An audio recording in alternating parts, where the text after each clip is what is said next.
Tapos sa mga matitinding view guys, nandito na nga po pala kami sa Lipa, Batangas. At ayun nga guys, grabe. Nilatagan agad kami ng mga matitinding putahe at pagkain. Grabe guys, talagang mapapalaban agad kami dito. Pero di muna kami sasabak guys kasi kakanta kami. At ayun nga guys, bago kami kumanta, nag-inom muna nga po pala kami ng kape para lalo kaming kabahan. Hindi, joke lang. At ayun nga guys, so si Kuya Sam, eh 2 jeans lang. At ayun nga guys, si Kuya pa makeup 3 years na yan dyan. At ayun nga guys, di na nga nagpahuli si Kuya Sam. Umakanap na agad. Grabe yan si Kuya Sam.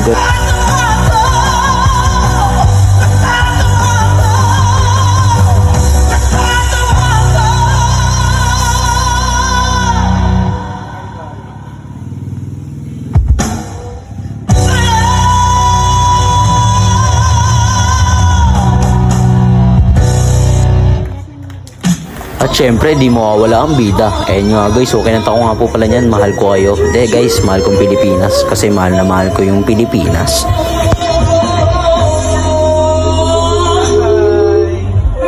Hoy, mga bata, mahal nyo ang Pilipinas.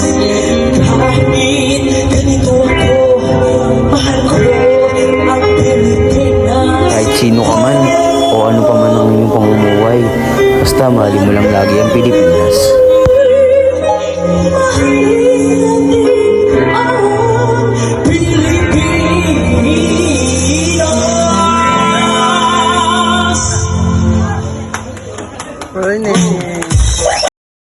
Matapos sa mga matitinding bardagulan, sa wakas nandito na nga po pala kami sa sasakyan. At malapit na nga po pala kaming umuwi niyan guys kasi pagod na kami. At ayun nga guys, nag-teleport na nga agad kami dito sa Dasma. Speaking of Dasma, nandito na nga po pala kami sa hari ng kusina guys. At di na nga namin papatagalin yan. Talagang babakbakan na namin agad yan. At maraming salamat nga po pala sa inyo guys. I love you all.